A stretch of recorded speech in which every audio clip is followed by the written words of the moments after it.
Catherine Zakina. She's a buddy of ours, but she's one of the best IG content creators I've seen. And I absolutely love her podcast. So I follow her interactive things. So I need you guys to commit to commenting in the chat box and giving us your answers. So first off, who here has already gone through? As far as building an audience goes, I really want to encourage you to understand that this is the beginning of everything. You cannot have a business if you don't do any marketing, any promotion. If you don't have anyone who's listening to, who's willing to listen to the things you have to say, and eventually purchase your products or your offerings. I mean, you can, but it's not going to make much money, and it's going to feel like more of a hobby than anything. Yeah, so it's kind of funny. If you don't want to work for free. so it's kind of funny. Across the street from us here at Co-working Space, there's a monkey sanctuary, and there's like monkeys running around everywhere. Like they run across the top of the roof here as well. Sometimes we heard them yesterday. And I kind of like thought to myself, I was like, you know, it's kind of interesting. I feel like a lot of people are kind of like just these monkeys. You know, they're just kind of like jumping from thing to thing. They're like just looking for like opportunities here and there, here and there, here and there all the time. Whereas we don't really want to show up like that. You know, if you want to run a business successfully, you have to stay focused. You have to stay focused on one thing. And right now, that focus for you guys is on audience building, is on getting that publicity. And, and it was really cool to see someone posted yesterday, Tanya posted yesterday, that she took a ton of action, and she landed a magazine article. All the things. All the things. A bunch of people have been taking action. I have a bunch of PMs in my Facebook inbox of people who are doing big things. Yeah. And that's just so encouraging for us to see, you know, like we love seeing that kind of stuff. So I just want to give you guys props. Here's the thing, there's action, but then there's focused action. There's a big difference. Because intentional action. Yeah, I mean, you could sit at a computer all day and you're like, I'm taking action. But how useful is that action? How focused is that action on something that's actually going to move the needle in your business? So it was really cool to see Tanya do that. She was hyper focusing in on landing those opportunities, and she just went out and did it. And the thing is, it's not that hard. Once you start putting yourself out there, it just gets easier and easier and easier. And once you land a few as well, you can also show them as proof. So it's like, you know, I've been featured here, here, and here. It just adds that extra proof, so it makes it easier for the people you're getting in touch with to accept you. Yeah, so shall we dive in? Okay, first, before we get started, this is going to be an interactive thing. So I need you guys to commit to commenting in the chat box and giving us your answers. So first off, who here has already gone through Selena's first video? Like who here signed up to her free series yesterday and has gone through at least video 1 and maybe taken a breeze through the list of 200 because that's outlets. That's the real gold, is the actual guide that you get along with it. So make sure you go through huge. That. I mean, like the minute she released that, and she doubled it from last year. Last year it was 100 outlets. This year it's 200 across all different spaces, all different niches. So good. So I just want to make sure people have been, okay, sweet. So Lauren just watched it. Jody's watched it. Veronica's watched it.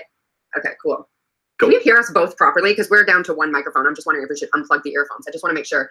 Jennifer's watched it. Kathleen's watched it. Sweet. That's what I like to see. Okay, cool. So can you guys hear us properly? If so, I'm just going to dive in and get started. Let's get started. Okay. All right. We can hear you both good. Perfect. All right, sweet. So this audience building exercise is probably way different than what you think it's going to be. Here's how it starts. Okay. In the comments, tell me, excuse me, who are your top 3 to 5 favorite personal brands, personalities that you follow online? Yeah, entrepreneurs. Who are the top 3 to 5 entrepreneurs you follow online? Type that in. So for me, one of my, well, do you want to share your top 3 and I'll share my top 3? I want you to share yours first. My top 3 is Manifestation Babe, Catherine Zakina. She's a buddy of ours, but she's one of the best IG content creators I've seen. And I absolutely love her podcast. So I follow her religiously. Number 2, I really love Rachel Hollis, and it's kind of like a Rachel Hollis, Jenna Kutcher mix, because they're very similar, I feel, in that they share the like behind the scenes side of their business and or of their life story. And then 3 is this chick named Emily Vavra, and she's actually a network marketer, an MLM for MLM leader or entrepreneur or whatever for Isogenics. And I'm not in MLM, but I absolutely love how bold and cheeky she is. So she's always calling people out on why they're not taking action or why they say they want all this stuff and they never actually do it. I love stuff like that. And then another one is I really love Andy Frisella. So he has a podcast called MF CEO, so motherfucking CEO. And he is super cheeky and super bold and just like tell it like it is. That's 4. Well, I'm an overachiever today. Who's you? Who are your 3? You know what's really interesting when you do this exercise is that like no 2 people are the same. So it's really based on like your personality a lot. So for me, the first person that I follow a lot is Joe Rogan, and I'm just really fascinated by the discussions that he has on his podcasts. And also I also like how he shows up and how he like runs his business, because it's based on this podcast, but it's like this real and raw podcast. And it's not just, he doesn't like fake anything. It's all just real. It's all just him, which I love. The second person that I respect and I admire a lot is a good friend of ours, John Lee Dumas. And I respect him because he's a really good business owner. Like if you just kind of like look at the way like if you knew behind the scenes, the way that he runs his business is 10 times better than any of the other like high level influencers in our space. It's just he's very lean in the way he runs his business. He's very structured and organized. And that's zero Fs. There's zero Fs. And that's why he's continued to profit 6 figures every single month for like, I think he said he told me the other day it was like 70 months or something like that. He's continued to profit. Of course he knows that. Yeah. And then the third person that I respect, mainly because just because of like the lifestyle elements of the business that he's developed, that he's created over many, many years. And I just really just resonate with how he kind of like runs businesses and stuff too, is Richard Branson.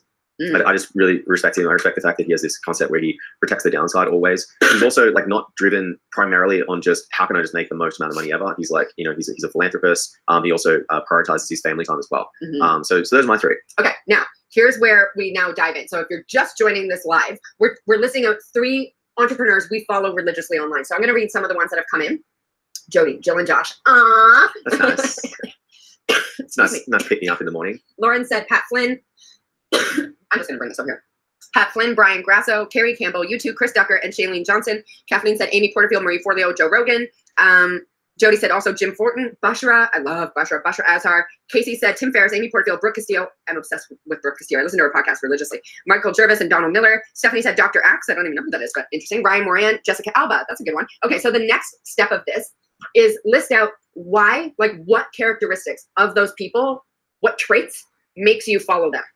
What about them do you love? Like, what about them makes you resonate with them? List out those specific characteristics. If you want to make it super easy, for each of the 3 you chose, like pick one for each of them. So pick one that like really stands out for you.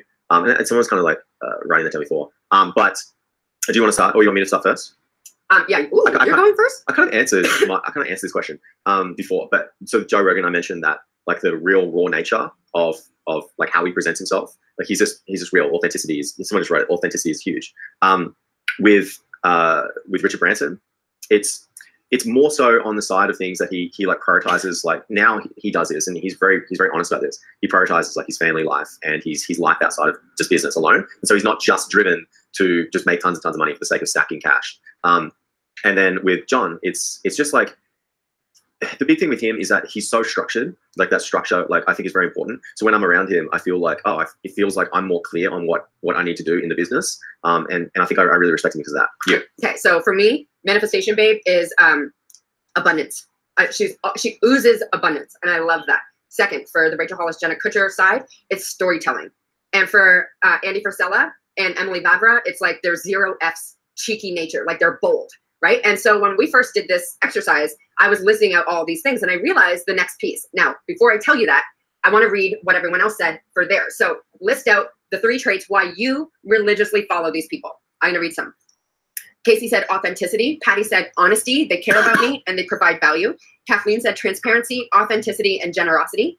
Jennifer said motivation, personal accountability, making things happen, and manifesting ideas into action. And then Lauren said, all the people I chose, I feel like they're authentic, transparent, and make decisions in their business based on what feels right and not just based on what will make them money. I love that. Okay, who else wants to share? We're sharing the traits that you absolutely love and admire about the entrepreneurs you follow online. Now, as people are writing these in, I'm going to go to the next step, right? Now, based on your list and what you've identified as important traits to you that make you want to follow someone, here's where we get really freaking honest with ourselves. Where are you not showing up like that in your brand and your message? Yeah, it's like, whoa, let's do it now for us. Yeah. So for me, especially with like Emily Vavra and Andy Frisella, they are so bold. Like they are very 0 Fs, right? Like they do not care who they offend. And I really, up until the end of last year, I would say had a really strong fear of judgment. Something I didn't even realize until Josh and me through osmosis, I always say, worked, which is important. And he brought this to our attention, is the power that comes from the fear of judgment and like the negative power in that you play a smaller game. You mute yourself. You don't show up as strongly as you really want to. You water down your message. You vanilla the things you say. And it just makes your message and your brand kind of like, meh, it's mediocre. And here's one thing I've realized. People don't share, resonate, or connect with me. They really don't resonate, share, or connect with mediocre. Like how many times have you read a mediocre email or listened to a mediocre podcast or read a mediocre caption on IG and thought, oh my God, that was, all right, I guess, let me share it. Never. So when I started identifying the fact that they are bold and 0 Fs and aren't concerned with other people's judgment, I realized how I was holding myself back with our message and not really putting out the stuff that I truly believed. Like you know, I really believe in the power of publicity and audience building, but I felt like I was always taking it easy on people to be like, it's okay if you don't feel ready. And now I'm like, fuck that. If you want to actually make moves in your business and you want to actually do big things and be known for what you do and actually get paid well for all the work you're doing, you would prioritize being on these freaking lives every time we go live or watching the replays. You would get yo ass into Selena's free series and you would do the work. Like, I used to be so scared to say that. Now I'm like, zero fucks. That's what you would do if you were actually serious about this. Feels laying the smackdown right now. I just feel a little, I've had a very strong coffee. I had a decent sleep last night. I'm feeling lit up right now, guys. And then the second thing is, sorry, is abundance. No, yeah. Before you talk about abundance, can I just comment on that real quick too? Yes, please. Because the other thing too is it's also really inefficient to be like to have a fear of judgment. Because if you're afraid of saying things or you're afraid of creating content or contacting or putting an email out there, whatever, and you kind of like hesitate, you're actually like slowing yourself down. So it's really inefficient to do it that way. So if you can just like let it go, you know, for example, if you, let's say you do like an Instagram story, or let's say you have an email to send, but like you don't like have the perfect pitch, right? Still just send it. Because it's more efficient from a business standpoint if you can just get more emails out there, just get them out there, just get them out there.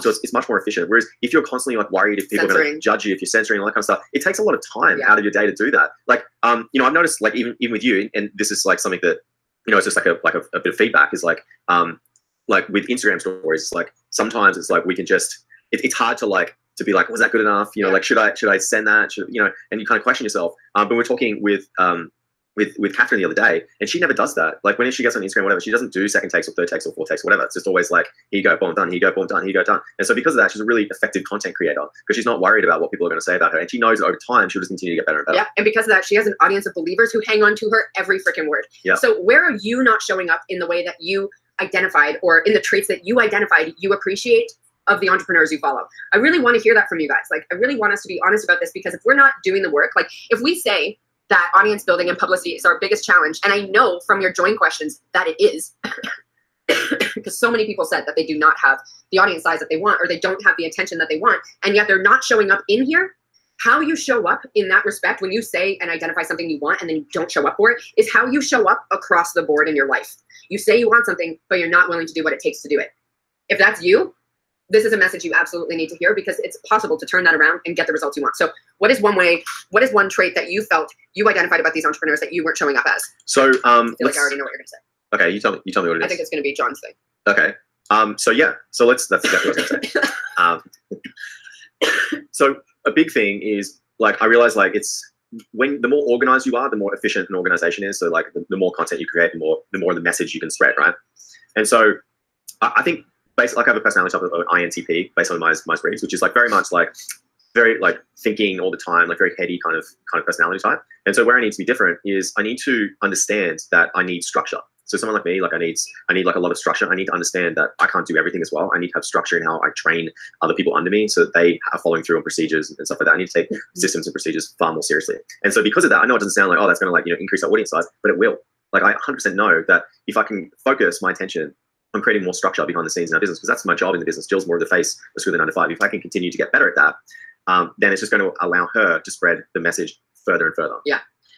Okay, so I want to hear what you guys say. Like, how could you show up in a way that embodies these characteristics? Because I'm telling you, if you're identifying characteristics or traits in other entrepreneurs that you really resonate with, and you aren't doing it in your business, or you aren't showing up that way because you have a fear of being seen, or a fear of judgment, or you feel shy, or you're introverted, or you don't feel ready, I totally understand all that, but I promise you, it is keeping you where you are right now. And I know, because you are in this group, you do not want to stay where you are right now. I know you have bigger dreams and bigger goals, and you're meant to do bigger things. Otherwise, you wouldn't be raising your hand and saying you're ready for publicity and audience building. So where are you muting yourself or vanilla-ing your message? And where could you start layering in some of these traits into your brand? Because this is the stuff that audiences resonate with. This is the stuff that creates audiences of believers. And when you have that message dialed in, when you have that vibe that you just ooze, when you layer in publicity, which everyone should be prioritizing #1 in their business, it just stacks and stacks and stacks and stacks upon each other, which means you get more known for what you do. You build a bigger audience, pretty much because it just keeps growing and growing and growing. And you get to get paid more and higher and earn more money for what you do, which is what we all want. So Jill, let me read some of these. While you're looking for them. So one thing, like, if you're sitting there and you're like, you know, I just don't know. I don't know, like, what that is, right? I can tell you one thing that is pretty much across the board that most successful people do that the majority of us could do better at, or could do more of this, right? And it's taking action. Yeah. So the question, I mean, if you look at, say, any of the most successful people, is they just take lots and lots of action. Like, they're not too worried about, like, is this going to be like that effective, blah, blah, blah. They're just like constantly pushing their way through it. It's like they're, it's kind of like they're tripping along the way, if that makes sense. So it's like, how often do you sit there and you're like, okay, I've got to do this work. I've got to do some work right now. I've got to like take some action. But then you're like, what does that look like? I'm just gonna check my email first. I better check my Facebook messages just in case people, you know what, I better like go check in this group, maybe make a post there or whatever. I'm just gonna like, just check Instagram just to like make sure. How often do you do that? And how often do you kind of get to the end of that and you're like, man, I just wasted like 30 minutes or an hour of my time when I could have been like sending emails, or I could have been like finding, other publications that I could reach out to that's actually gonna move the needle in the business. So what I'm trying to say is that, and it's more so that intentional action you talked about. Yeah. The most successful people is they're not afraid. They're constantly taking that intentional action, and they're not procrastinating. They're not sitting there and just being not sitting there and trying to be safe and being like, like, I've got to answer my emails. It's really important that I answer them. I need to like, there's that thing on the website I need to fix up. I need to go fix up that thing on the website. Or mate, I need to like go get that course. I think I can't do this unless I get that course. You know what I mean? It's like, how can you just take more intentional action on a consistent basis? Yeah, because even if those people are scared, which a lot of us still are, right? Like, I'm not fearless. I just don't let it hold me back, right? Like, I feel the fear and do it anyways. And I think that is a trait of those successful entrepreneurs. Like, if they're nervous or scared or feeling a little timid, they just don't let that stop them. They're like, F it. I'm just going to go for it anyways, because I know that me doing this, like, I'll never regret it. It's like going to the gym. You're never going to regret going. Totally. You'll only ever regret not going. That is a great analogy. You'll never regret sharing a message that lights you up. You'll never regret sending that email. You'll never regret doing publicity. Like, you'll never regret it because it builds and fuels businesses. There's a reason why it is one of the most coveted skill sets and talents across big entrepreneurs, celebrities, anyone with a message or a mission. They're always looking for strong publicists to help them get that message out there, because they know that attention is money. And if you want to make more money, you need to prioritize attention and getting that message out there. So now I'm going to read some of these. Okay, so when we said, like, where aren't you showing up like this? Patty said, I could definitely provide more value than I currently do. My business is so new, I've been stuck on defining what that looks like. This is so great because, Patty, I know you are not alone with this. Here's a few things that I feel like that providing value looks like in the beginning. Sharing your story, sending quick little voice DMs to your Instagram followers, letting them know that you appreciate them following you. Sharing other people's content, right, with a little explainer as to why this message resonated with you. Hitting publish on a guest post or a podcast episode or an interview or something that you feel uneasy about putting out there. Sharing the behind the scenes, like sharing your fears, sharing the real shit. That, to me, is providing value. Even if the other thing too, Patty, even if you're sending outreach emails, right? Let's say like you're not getting responses. Even if you are, here's what you have to understand, right? That person has probably opened it and they've seen your name, okay? And from a subconscious standpoint, they're like, okay, Patty, is Patty's last name then? Yeah, Quinn. So Patty Quinn, right? Subconsciously, that's going into their brain. So then maybe you finally start to get some traction. You get some like, who are some smaller sites and platforms that are approving you, and you're getting some content out there, and you're starting to grow an audience, starting to grow a bit of an email list, you're starting to get a little bit of a name. Then you continue to reach out to those ones that maybe didn't respond to you back then. And now maybe they've heard your name. They're a little bit more open to it. This is what we face. This is the exact same thing that happened to us. When we first started, it was like, oh, you screw the 9 to 5, right? But in a weird way, just because we stay consistent with it, in a weird way, it's kind of hurt. Like, for example, when you went to Traffic Conversion, and I think you went up and who did you talk to? And they were like, and no, someone introduced you, and there was like, it's a Joel from Screw the 9 to 5, and that person was like, I've heard of Laura Belgrade. Laura Belgrade. So I've heard of Screw the. Where do I know that? I know Screw the 9 to 5. I've heard of that before. That at that point, it's like, okay, cool. Like maybe they've just kind of heard it because they've seen that brand somewhere, or maybe like someone's website or whatever. That's the beginning of your opportunity to get bigger and bigger publicity, because now you're kind of on people's radar a little bit. That's what you want to get to. And I just to reiterate that, like in 2013, I wasn't hitting big publications like Forbes or Entrepreneur, or I have a lot of podcasts coming out with some pretty big shows in the coming months. None of that was happening back in 2013. None of it. I was doing small shows and I was just gradually stacking the momentum. I've been doing publicity since 2013. So when people say to us, oh my God, you guys are everywhere, I'm like, you're only seeing the results of 6 years of not stopping. That's what it is. People are like, you must have really good ads. We're like, no, we don't run ads all the time. Yeah. Like that's not how we grow audience. Like it's all been done through Jill, pretty much Jill putting herself out there, not shutting up, and just trying to spread the message. That's it. Okay, so Lauren said that scarcity I have makes me feel like I'm not being authentic. So Lauren, to you, my question is like, how is that serving you? How is that serving you? And not even you. How is that serving the people you are meant to serve, right? When you play small, if you're actually in business to help people, which we all are, how is you playing small helping them at all, right? It's not. It's just robbing them of the message and the value you are there to provide them. I want you guys to hear that because it's a biggie. I think a lot of us get in our heads and make it about us, and it's not about us. Our businesses are not about us. They're about the people we're meant to serve. And I know that sounds so fluffy and annoying sometimes, but it's true. You do not have a business if you don't have an audience. Straight up. By the way, if you have like scarcity issues with your mindset, there's a really good book. Go read, actually get the audiobook, Secrets of the Millionaire Mind by T. Harv Eker. And I think this is going to like just change your opinion on like how you kind of look at this sort of stuff. So one of the things that comes up is you have to understand that your brain is more like a program. Okay, so all this programming happens when you're younger, when you're a kid, right? So maybe you grew up in like a blue collar, family, and like you got told certain things, blah blah blah. I'm wondering if Facebook just shut down. Like Facebook is currently down. No, I don't think so. Can you guys confirm that? I can't get onto it. No, can you guys confirm this? So we have to understand is that it's not you, like you're not consciously thinking that way. It's like subconsciously it's coming up. And so when that happens, when you have like a thought of scarcity or whatever, like what he says is kind of cool. He just says to himself, thanks for sharing. Right. So thanks for sharing. And it's almost like, there's like this drunk person that's like, like saying like some stupid things and like they're up in your face and they're like, hey, when I was a boy, I wanted to be blah, blah. And you're like, cool. Thanks for sharing. You're like the sober person at the party, right? So that's what it's kind of like. So when you do have those thoughts come up, they're not real. It's just like it's like a drunk person just coming up and saying something stupid. And it's like, thanks for sharing. Yeah. I'm gonna get on with my day now. Thank you. Okay, so moving on because I appreciate you guys still being here and going through this exercise with us. Casey said, I would love to know how you authentically show up as a partnership with two different personalities and voice. So I think we can only speak from our personal experience, but in our personal experience, one person takes that role, right? Like I write everything you read for the Screw and I do all the publicity for the most part, unless for some reason I want to talk to this guy, which just like kidding. All the time. But one of you takes that role, right? So that the message and the voice is cohesive. And then through your content, if there are two of you and you both want to be the voice, you do that through your content. Right? Yeah. But for other people's stuff, one person takes that so that the other one can hold down the fort with the operations and like the getting shit done. What you see too is we do see like a lot of like entrepreneurial couples starting like these types of online brands, and usually like there's one who's like the face and the other one is like the operations. Now, if you're just doing this by yourself, like initially when you're first getting going, you kind of have to do both. So what I would prioritize publicity, right? And maybe your operations behind the scene will be a bit messy at first. Like that's generally how it's going to work out. But the publicity is what's going to create revenue for your business. So when you create revenue for your business, now you can go out and try and find someone to slot into that role. And that role we kind of call the integrator or operator. So that's my role in the company is like I take on all the operations side of things, and like sometimes I show up for things like this for sure. But for the most part, Jill does pretty much all the publicity, all the relationship building, that kind of stuff. Yeah. All right. So Jennifer, when we were saying like, where are you not showing up? She said, this is a tough one. I really admire how Rachel Hollis just goes for it and is such a motivator. I would love to have a stronger voice and share my message more with people. I want to be 100% confident in myself and what I have to say. In the end, I'd love to dance on a stage someday with people and jam out to business topics. So, I mean, Jennifer, why not? Why not you? Why can't you do that? Like one of my favorite Pinterest quotes. Or why? But I was going to share my favorite Pinterest quote. You say Pinterest, then I'll say mine. Why the fuck not you? Right? Like, why not you? Why can't you be a motivator? Why can't you share your message? Why can't you resonate with people? Why can't you jam out on stage? Why can't you talk about business topics? Why not? The only reason you can't is because of the story you were telling yourself that you can't. That is it.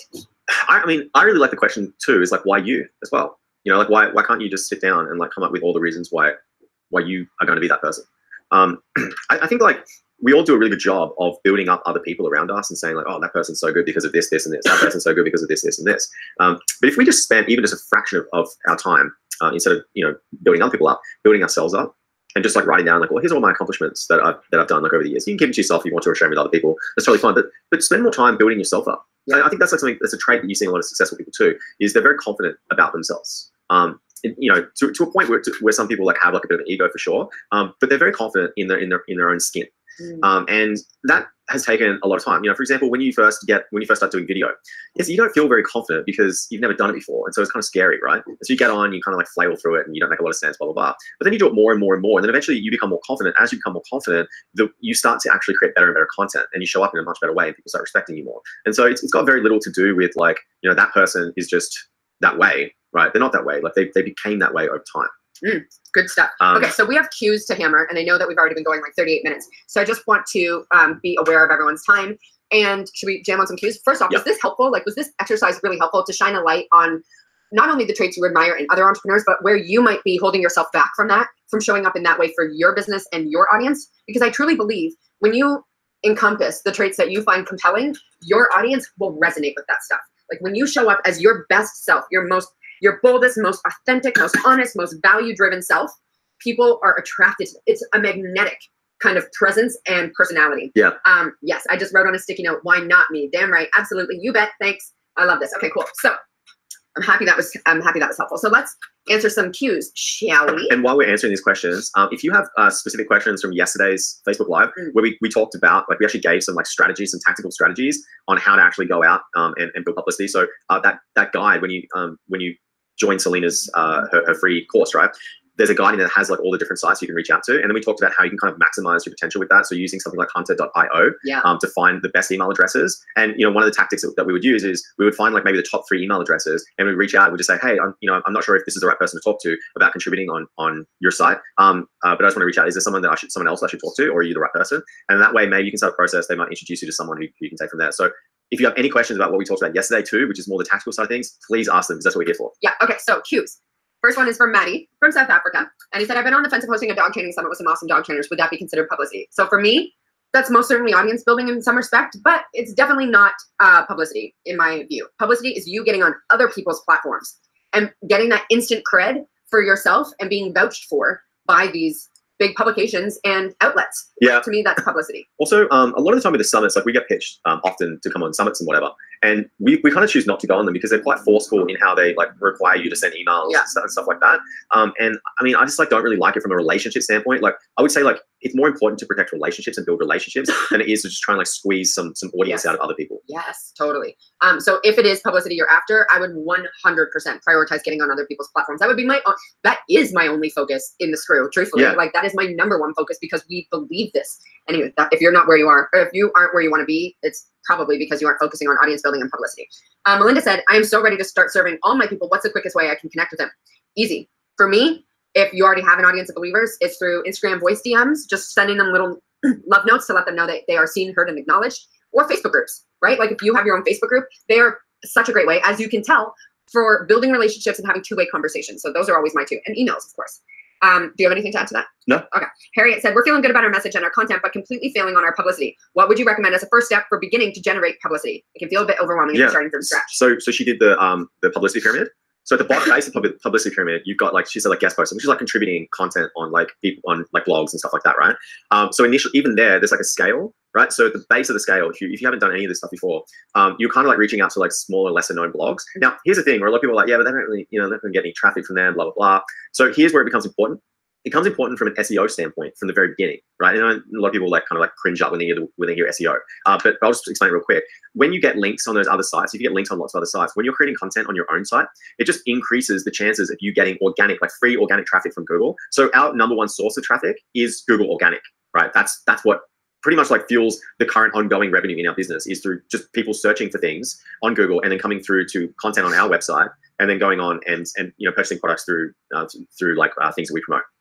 So it's very important from a base standpoint that you do that, you build that up over time, because then you start to build traffic, organic traffic, grow your email list, grow your social following. And then when you have a certain number or a certain size audience, now you can kind of use that as leverage to get on the bigger platforms that then deliver traffic, right? So if you get on, say, Entrepreneur article, straight away, like you might get like 5 to 10,000 unique visitors directly from that one article, which is what we saw actually.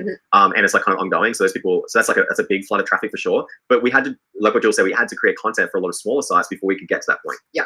And Harriet, truthfully, I'd be hitting Selena's publicity series. Like I'd be going through that guide of 200 media sites and I'd be checking them out and I'd be pitching topics for guest posts. And at the same time, you never know as well with the bigger ones. Like sometimes you might get real fortunate and all of a sudden like some big publication will accept you and you're like, wow, that's like a big win. There's these small wins, but then sometimes you get these big wins that just like push things up even faster. Okay, so Nicole said, I know this is more social media and isn't really publicity, but I'd love to know more about your process for planning and batching content. How do you choose your topics? How much detail do you go into planning before you create your content, and a basic strategy to keep your audience engaged with what you're putting out there? I'll take this one because this is like operations thing. So, but make it succinct. Yeah, so with content, it's all about trying to like reduce the amount of time that goes into the planning, because then you start overthinking things. So the most important thing is to make sure that you're coming up with interesting topics, interesting, relevant topics. That's very important. So we have a podcast, right? That's our main central piece of content we create. And we're about to start recording video of that podcast as well. So we can start actually having video and we can have audio as well. So we're gonna be doing both at the same time. And so the process is pretty simple. We sit down, and this current batch is 6 weeks worth of content. And so we'll sit down and we'll plan out, we'll come up with topics for 6 weeks, right? And then once we're clear on that, we put it into a spreadsheet, just a simple tracking spreadsheet. We can see the status and all the other information related to it. And then for the bigger episodes that we do, we'll come up generally with like 3 sub points. We keep it really simple. Just here's the 3 things we want to cover, so that way we don't go off track. And then we just sit down and we get prepared and we record over, say, like for the 6 weeks of the content, we can do that over a 2 or 3 day period, bomb, batch create it, and then we ship it off to our editor, who then does everything else after that. Yeah, and I think in regards to topics themselves, because I actually believe that that is the most important thing when it comes to content, like obviously consistency, but topic selection is number one. Like you're not, again, no one shares mediocre shit, right? So you really have to take topics seriously because the internet's noisy. And so you need to stand out in that way. So how we did this is not only for stuff that is just going on in our business and life that we feel like might be compelling and helpful for people to learn about, but also we very much pay attention to what our audience is saying, right? So we know a lot of their struggles. We listen to what they say to us in Instagram comments, Instagram DMs, emails, Facebook PMs, comments, all of that. We log all of that, and we have an idea bank that just like, I think we have like over 100 ideas. Yeah. Just things when they come up, we just add them in. Yeah. That's all we're doing. We're just creating these idea banks so that when we do go to do our batch, we're like, what did people ask a lot about? And then we can just pull from there. Yeah. It makes it so much easier. Joanna said, how do you even get your stuff seen anymore in order to build an audience? I posted photos, videos, free downloads. It gets no reach. My audience has dwindled away. I don't know if I lost authority or no one cares, or if it's social media tactics with the algorithm. Even my open rates are low. Any insight? Yeah. Prioritize publicity. Anytime you feel as though you're losing momentum with your audience, or no one cares, or no one's paying attention anymore, it's because you were focusing on your current circumstances and your current audience. And I'm not saying ignore them. I'm just saying you constantly have to be getting out there and bringing more people into your world. Number one, like that, period. Focus on publicity and getting in front of the people who are aligned with what you have to say and sell, and you'll never experience that again. 2 points. One, we see this happen a lot, right? So when someone first starts a business, they crush publicity and like they build up this audience, and like, you know, they're like, okay, I've made it, and like they do a successful launch or whatever, and like they start to make money, and they're like, okay, I've made it, I'm done now. I'm just going to focus on like, you know, just the current people I have right now, and you know, everything's gonna be fine. And then what happens is gradually over time, like your message, because you've stopped doing publicity, you've stopped doing marketing, right? You stop trying to grow your audience, right? Over time, your audience starts to sort of fade, right? And maybe they get distracted and hear about someone else, and they follow someone else, and so on and so forth. And now your message starts to get more and more diluted with them. So that's what Jill is saying. This is a constant thing. This is not like you do it to a certain point and then it's like, I've made it, now I don't have to do this anymore. No, this is just something you just have to accept is a really important part of business. The second thing that might be an issue too is sometimes you need to adjust your message as well. Like maybe your message like doesn't resonate anymore. Like maybe like the market has kind of moved on, or there's other people who have taken up that message and they're kind of like, they have a louder speaker than you do. Okay. And so you're kind of like competing against them with the message and story that you're sharing. And so you kind of have to sit down and look at it. And that's kind of like what we did too. Like sometimes too, your message gets unclear and it goes off in a wrong direction from how you first begin, which is what happened to us. And so we're coming back to that now, and we're realizing for us, the more important thing, the message that we want to spread was through the 9 to 5 right now, is that we understand that not everyone should start just the same kind of business. Not everyone should come on and create courses, right? It's not for everyone. It's for some people, but not for everyone. So what we're realizing is that it's more important that we spread a message of saying like, you know, how can we help you identify the right type of business that's going to be good for you, that you're going to succeed at because it fits your personality and you're really going to enjoy it, and it's going to give you the kind of lifestyle that you want, right? That's the message that we want to spread with through the 9 to 5, as opposed to, you know, everyone else in the industry is like, you need to create online courses. And it's like, oh, it's because you sell a course on how to create online courses, and that's obviously you're a bit biased towards that. So for us, we want to go against the grain and say, no, you should create a course based on or you should create a business based around what is right for you. Yeah. Okay, so Kasha said, since I'm starting all over again with no content yet, what's the best way to start getting momentum and publicity? Be a guest on podcasts, blogs? Yes. Period. Yes, that is the easiest way to get started. Be a guest. Start getting your name out there. Have a website. Have some content on there so people know what you're about. And then start building publicity hits. Like that is the easiest way to do it. Guest post is the fastest way to get your name out there. Yeah. Guest podcasting, the second fastest. I would actually probably flip it, to be honest, because the guest posting you have to write. Whereas guest podcasting, you just talk, right? It's much more efficient. It's a lot faster. But you know, sometimes with the guest podcasting, you know, sometimes like you feel like you're doing it a lot, but then like you're going on shows where like maybe that person's not really committed to like actually succeeding with their podcast. Maybe they're just kind of starting their podcast and they're looking for content straight away, and like they do it for a couple months and they stop. Whereas I always find like with guest blogs is like, especially because you can kind of see like, you know, how consistent have they been over a long period of time, and you can kind of see, you know, this is their social audience. You can use a tool like a SimilarWeb. It's similarweb.com, and you can actually see a traffic estimate on those sites as well, which I think is really important. So that's similarweb.com. Go check it out.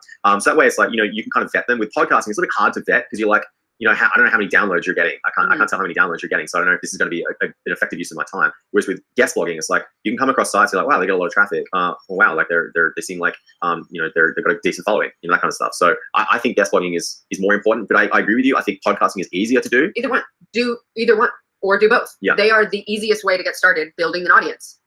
That's why we're all here, right?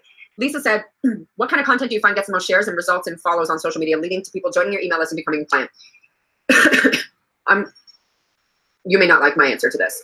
When you are focusing on that stuff, you are focusing on stuff on creating content on a platform you do not own. I feel as though if you are looking to build your list, build your audience, and get more clients, you would stop worrying about things that get the most shares, and you would start getting on other people's platforms. It's just, you're in here for us to help you and for us to keep it real. And in order for that to happen, I need to tell you that I would stop focusing so intently on just social media content and trying to hack that system and gain an audience through crafty hashtags, because social media is so distracting. And there's so many people competing for attention. I would focus instead on getting on other people's platforms versus creating the most perfect social media content, because getting on other people's platforms is what is going to accelerate your audience building in the fastest possible way. Look at it from a leverage standpoint too.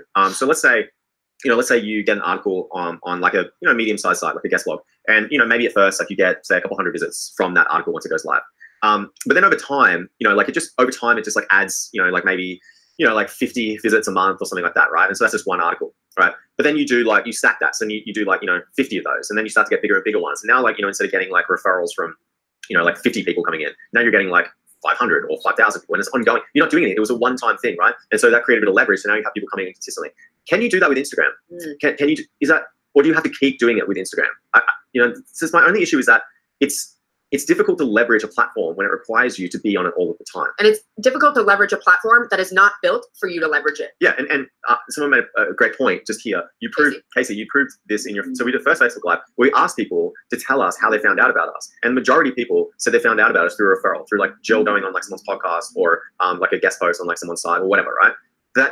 That's leverage right there. Yeah. And then it lasts so long. People go back and listen. If people first hear about Amy Porterfield, they're going to go back and listen and binge listen to a ton of her episodes, and Jill's on there a couple of times. Yeah. So it's a great way just to create ongoing leverage in your business as opposed to like having to sit there and constantly post on social media. And here's the thing about social media. They do not want you to get tons of business for free. They do not. It is not designed to work for you. It is designed for you to work for it. Straight up. Like, let's just keep it fucking real, please. Like, social media is not designed to work for you. It is designed for you to work for it. And maybe they'll show your stuff. Maybe if you create engaging enough content, it will get more reach. But that is dependent on you sitting there and examining what words did I use in this, and like what story did I tell here, and what did I say in order to get these shares and comments. Instead, get on other people's sites, get those vouchers, get that credibility going, and this will bring droves of followers who want to follow you, who seek you out, who want to follow your content. And you won't have to hack the system with hashtags or trying to figure out what to post, because they just want to hear from you. Yeah. And that's how you make more money, and that's how you build your email list, and that's how you get yourself seen, heard, and paid. Straight up. All right. Boom shakalaka. Where's that from? I don't even know. You being not cool. Okay. Final few cues. Shaw said, thank you so much for what you guys are doing. I heard you speak about guest blogging on one of your podcasts, and I'm pretty sure I heard about a template for a pitch, but for the life of me, I can't find it. Is it possible to have a rough outline of what to say in guest post pitches? Yeah, so the pitch, like this is probably like one pitch that I tried. And by the way, I think it's like a good idea to try like multiple pitches for sure and keep experimenting constantly. But one that was working quite well for a while was I sent one, and it was, the subject line was, is this still a thing? ? So that got a lot of opens. And then in it, I wanted to make sure, because if you reach out to someone and like people get busy, right? So if you send this really long pitch, it's like, I don't want to read this whole thing. It's crazy. Yeah. So like I tested out sending one, and it was really short. It's like a 1-sentence email. And it's like, is this still a thing? And then the first line is like, oh, sorry, like that probably made no sense. What I meant was, I noticed that you guys have this page here where it says you take contributors. I just want to make sure it's still a thing before I decide to send through any topic ideas. And all my objective is to get a yes response or any kind of response from someone, right? To open up a conversation. So it was quite good. And like I actually had people write back saying like, oh, this is really good. I'm going to use this template. Because it's just a really simple thing, easy to kind of read.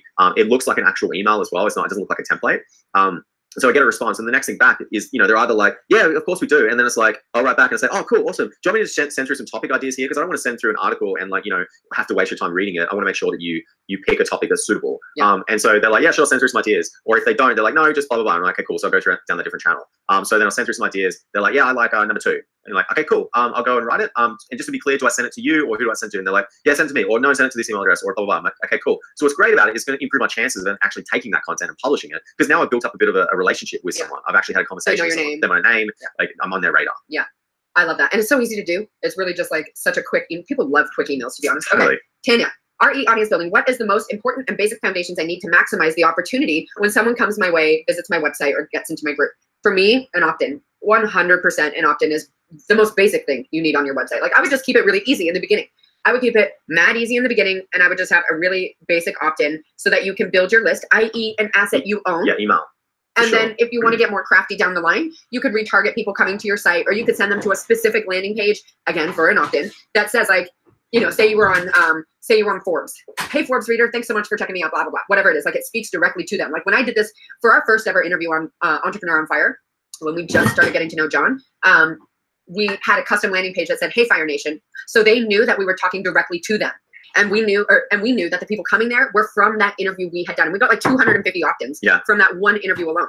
So it was a very easy thing to set up. We did it with lead pages. We just changed the wording, and it was an opt-in, and it built our list. That's where I'd start. It's super basic and easy. So one of the things that Selena focuses a lot on in Impacting Millions, for anyone who's been through it or is looking to go through it, is on the message, is on the story side of things. And so when you get really clear on that, it's cool too if you can kind of identify like what is a really good opt-in that works in well with that story. So for example, if we're telling the story about how like, you know, we pretty much like tried all these different business models, and in the end we went back to the first one that really resonated with us, and we realized that, like, you know, we aren't coaches, we aren't all these things, but we got pulled in these different directions. And so it helped us identify the fact that not everyone is right for every type of business. It's about identifying what type of personality you have, what life objectives you have, and then creating a business based around that, based around you, right? And so our opt-in for that, which is what we're working on right now, is an assessment to help people identify. It's a start a business that's right for you assessment, right? So it's perfect off the back of telling that story. So that's a story we're going to spread constantly, all the time. Go speak on stage about that, you know, guest posting, guest contributions, magazine, interviews, all that kind of stuff. That's what our Forbes thing is about. Yeah, it's all going to be about this, right? And it all goes back to an opt-in that is related to that story,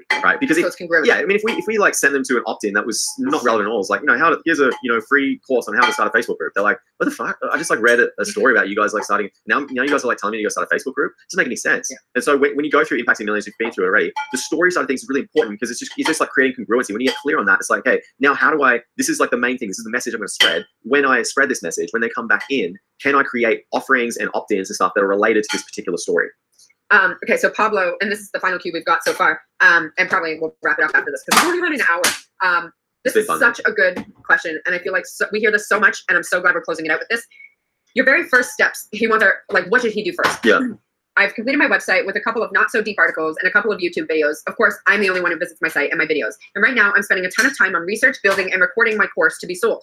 But sometimes I feel like I'll get to the point where I have my course ready and no audience to sell it to. What should I do? Okay. Do you want to start this one, or do you want me to? Because this is like I think this is a big issue.